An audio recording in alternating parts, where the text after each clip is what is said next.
Informasi dari RRI Manado, RRI Gorontalo, RRI Tahuna, dan RRI Talaut dalam Lintas Magota.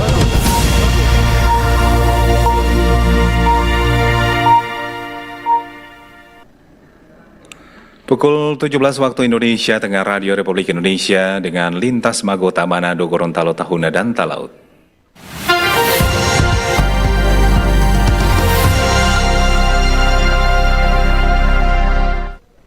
Selamat sore pendengar dan pemirsa, kembali kita berjumpa lagi dalam Lintas Magota edisi Jumat 31 Juli 2026 bersama saya Michael Chia.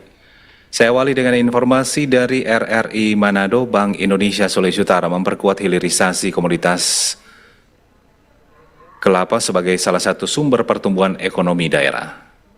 Bank Indonesia Perwakilan Sulawesi Utara, BI Sulut, terus mendorong penguatan hilirisasi komoditas kelapa sebagai salah satu sumber pertumbuhan ekonomi daerah. Upaya tersebut dinilai penting untuk meningkatkan nilai tambah komoditas unggulan Sulawesi Utara sekaligus memperkuat kesejahteraan masyarakat. Deputi Kepala Perwakilan BI Sulut, Purwanto, dalam kegiatan diseminasi laporan perekonomian Provinsi Sulawesi Utara yang dirangkaikan dengan bincang ekonomi bertema penguatan hilirisasi kelapa sebagai sumber pertumbuhan ekonomi Sulawesi Utara pada Kamis sore di Hotel 4 Point Manado. Untuk mendorong pertumbuhan ekonomi Sulut yang lebih tinggi, inklusif dan berkelanjutan, diperlukan penguatan sektor-sektor unggulan daerah. Salah satu yang memiliki potensi besar adalah hilirisasi sektor pertanian, khususnya komoditas kelapa. Perekonomian Sulut dari sisi komoditas perkebunan. Dalam hal ini adalah komoditas kelapa yang menjadi salah satu unggulan di Provinsi Sulut. Sementara kita tahu saat ini kelapa masih dikirim atau diekspor atau dikirim dalam bentuk batok. Kita ingin dengan potensi yang ada di Sulawesi Utara ini, harapannya kelapa itu bisa menjadi sebuah ekosistem di bentuk produksinya, kemudian memiliki nilai tambah yang nantinya bisa lebih tinggi lagi sumbangsinya untuk perekonomian atau PDB di Sulawesi Utara. Asisten Doa Sekda Prof Sulut, Jimmy Ringkuangan, pada kesempatan tersebut menegaskan hilirisasi kelapa mutlak dilakukan. Kelapa wajib diolah menjadi produk yang bernilai tinggi. 18% luas areal perkebunan kelapa beriring dengan total luas daratan, dan itu kekuatan kita. Oleh sebab itu penting hilirisasi kelapa ini menjadi suatu yang mutlak di Sulawesi Utara. Kita jangan menjual kelapa kelapa biji atau kelapa full, tapi kita harus mampu memproduksi kelapa ini menjadi produk-produk olahan yang sangat bermanfaat. Salah satunya untuk kapasitas pertahanan negara itu rompi anti peluru itu dari kelapa, sabuk kelapa. Bank Indonesia mencatat komoditas kelapa menyumbang sekitar 38,13% terhadap subsektor pertanian dan peternakan. Selain itu, luas perkebunan rakyat kelapa di Sulawesi Utara mencapai lebih dari 264,60 ribu hektar, sehingga menempatkan Sulawesi Utara sebagai provinsi dengan areal perkebunan kelapa terluas kedua di Indonesia. Berbagai produk olahan yang dinilai memiliki potensi untuk terus dikembangkan, antara lain minyak kelapa, virgin coconut oil, VCO, santan, nata de coco, serta produk turunan lainnya. Demikian Bobi Sambeka melaporkan.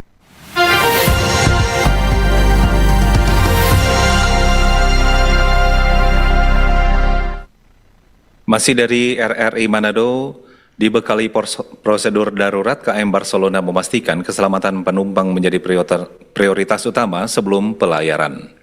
Keselamatan penumpang menjadi prioritas utama dalam setiap pelayaran KM Barcelona. Sebelum kapal bertolak, seluruh penumpang diberikan safety briefing atau pengarahan keselamatan yang mencakup tata cara penggunaan alat pelampung, prosedur evakuasi hingga lokasi peralatan keselamatan di atas kapal. Mualim 1 KM Barcelona, Max, menjelaskan bahwa demonstrasi penggunaan life jacket selalu dilakukan setiap kali kapal akan berlayar. Langkah ini bertujuan agar seluruh penumpang memahami cara mengenakan maupun melepaskan alat pelampung dengan benar apabila terjadi keadaan darurat. Selain memberikan edukasi kepada penumpang, pihak kapal juga memastikan seluruh perlengkapan keselamatan tersedia dan dalam kondisi siap digunakan. Max mengatakan selain life jacket, KM Barcelona dilengkapi dengan sekoci serta life raft yang dapat segera dioperasikan apabila terjadi situasi darurat. alat keselamatan yang ada di kapal itu lengkap. Dan di samping alat renang, juga alat untuk sekoci ada, life raft. Jadi apabila ada keadaan darurat, kami bisa lepas life raft itu kapal itu. Dan sebelum para penumpang untuk terjun naik di atas life raft ini sudah memakai ini. Jadi semua penumpang harus sesuai arahan dari pihak kapal. Ini sudah ditempatkan, sudah ada petunjuk life jacket ada di haluan. Di haluan ini lemarinya ada petunjuk bahwa untuk dewasa dan untuk anak. Begitu juga di bagian kulitan kapal. Nah itu apabila ada keadaan darurat itu dibagikan oleh pihak kapal. Melalui pelaksanaan safety briefing secara rutin, KM Barcelona berharap seluruh penumpang tidak hanya merasa aman dan nyaman selama pelayaran, tetapi juga memahami langkah-langkah penyelamatan diri apabila sewaktu-waktu terjadi kondisi darurat di laut. Demikian Anugrah Pandey melaporkan.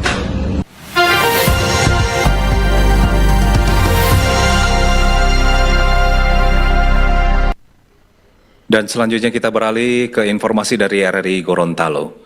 Pendengar dan pemirsa, 5 kecamatan di Kabupaten Bone Bolango mengalami krisis air bersih. Kecamatan Bone Pantai salah satu yang terdampak akibat kemarau panjang.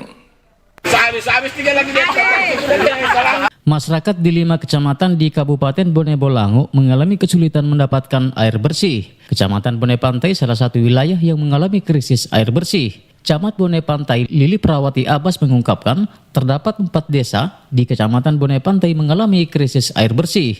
Hal ini disebabkan kemarau panjang sehingga air tidak mengalir maksimal ke rumah warga. Beberapa hari ini di Kecamatan Bone Pantai itu memang kekurangan air bersih, asupan air bersih itu memang sangat kurang.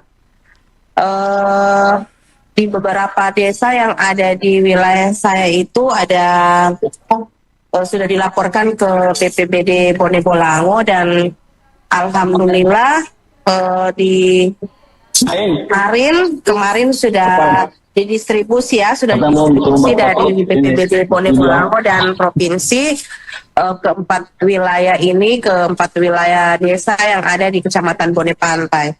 Menyikapi hal ini, Kepala BPBD Bone Bolango, Akhril Babiongo menyampaikan BPBD Bone Bolango terus melakukan upaya pendistribusian air bersih ke wilayah yang mengalami krisis air bersih, termasuk di wilayah pesisir Bone Bolango. Kendala yang dihadapi saat ini terkait ketersediaan armada untuk pendistribusian air bersih. Karena kami ini terserang kekurangan armada, makanya pendistribusian airnya itu digilir. Jadi untuk hari ini untuk merapat 2 desa, besok lagi 2 desa. Jadi tidak bisa sekali, karena ada 3 Suawa, kemudian Kabila, Tulang Kabila itu disalurkan langsung. Kalau di bagian Bone Pesisir itu selain disalurkan langsung ke rumah-rumah, di sana juga balai sarana, prasarana provinsi sudah membangun 4 titik hidran itu berkapasitas 2.000 per hidrannya. Itu sudah mereka bangun dan masyarakat bisa ambil dari situ. BPBD Bone Bolango terus membangun koordinasi lintas sektor termasuk PMI Bone Bolango dan provinsi untuk bantuan armada pendistribusian di wilayah yang terdampak kekurangan air bersih. Masyarakat diimbau segera melaporkan jika terdapat wilayah yang mengalami kesulitan air bersih dan segera ditindaklanjuti. Dari Gorontalo, Bobi Riawan melaporkan. Lintas Magota, Manado, Gorontalo, Tahuna, dan Talaut.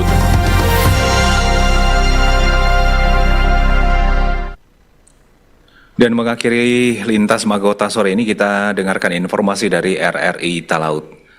Pedagang musiman bendera dan ombol-ombol di Talaut mulai melakukan aktivitas penjualan di Melongwane, Kabupaten Kepulauan Talaut. Di tengah memasuki hari kemerdekaan HUT RI tahun ini kian mendekat, pedagang pun akui omset penjualan bendera bisa mencapai puluhan juta rupiah. Meski peringatan HUT kemerdekaan RI tahun ini masih dengan tenggat waktu lama, namun penjualan bendera merah putih serta umbul-umbul mulai dijajaki oleh penjual musiman di daerah Talaut. Seperti yang dilakukan penjual musiman dari Jawa yang berdomisili di Manado ini, Mas Ade. Penjualan musiman ini diakuinya pada setiap tahun berjualan di daerah Talaut bisa memberi dampak ekonomi yang besar atau pendapatannya mencukupi untuk menghidupi keluarga. Di Manado berkegiatan menjual kuliner, di Talaut berjualan bendera. Alhamdulillah, kalau kemudian saya sebetulnya terlambat. Ada masalah itu kebakar itu, jadi sulit. Kesini saya tanggal 4 kesini, tanggal 5 baru nyampe, tapi namanya rezeki nggak tahu. Alhamdulillah. Mas, kalau omset berapa untung kalau menjual begini, Mas? Ya kalau kemarin walaupun berangkatnya awal, tapi ada rezeki saya masih dapat 40 juta, tapi seluruh semuanya belum untung, separohnya dapat. Hanya dalam 2 minggu atau seminggu? Nggak nyampe 10 hari dalam waktu tahun yang lalu itu. Kalau ini kan saya masih awal udah kesini. Tapi alhamdulillah masih ada, biarpun awal masih ada, udah keluar. Keuntungannya pun fantastis. Hanya dalam beberapa pekan saja atau tidak sampai sebulan, keuntungan dengan pembelian bagus dari konsumen, omset yang didapat bisa mencapai puluhan juta rupiah. Keuntungan ini didapat bukan hanya pembelian dari masyarakat saja, tetapi pesanan jumlah banyak dari pemerintah juga turut mempengaruhi omsetnya. Pemerintah yang banyak. Pesan pemerintah ya masyarakat lah. Tapi kalau masyarakat kan cuman belinya satu, bendera satu, umur satu. Kalau pemerintah kan bisa ngambil banyak. Setiap tahun pemerintah kan ini aja yang kadang-kadang kalau pemerintah ngambilnya 15 biji, 10 biji. Yang kayak begini. DP ukuran begitu boleh berapa harga? 300. Terus kalau pemerintah beli umur juga cuma 1-2 per kodi belinya. Kalau masyarakat rata-rata 1-2, nggak banyak, nggak lebih dari 1, bendera 1, umur 1, itu buat masyarakat. Yang saya dicari itu buat pemerintah. Di Talaut pada aktivitas penjualan bendera dibanding daerah lain termasuk sepi, sehingga kondisi ini dimanfaatkan penjual musiman Mas Ade untuk meraup untung, meski harus berjualan di pinggir jalan pusat kota Melongwane. Demikian Hendra Asa melaporkan, RRI terus mengudara untuk Indonesia.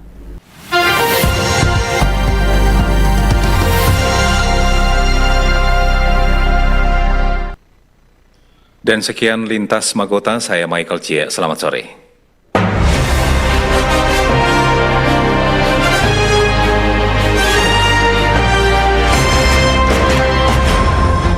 Demikian informasi dari RRI Manado, RRI Gorontalo, RRI Tahuna, dan RRI Talaut dalam Lintas Magota.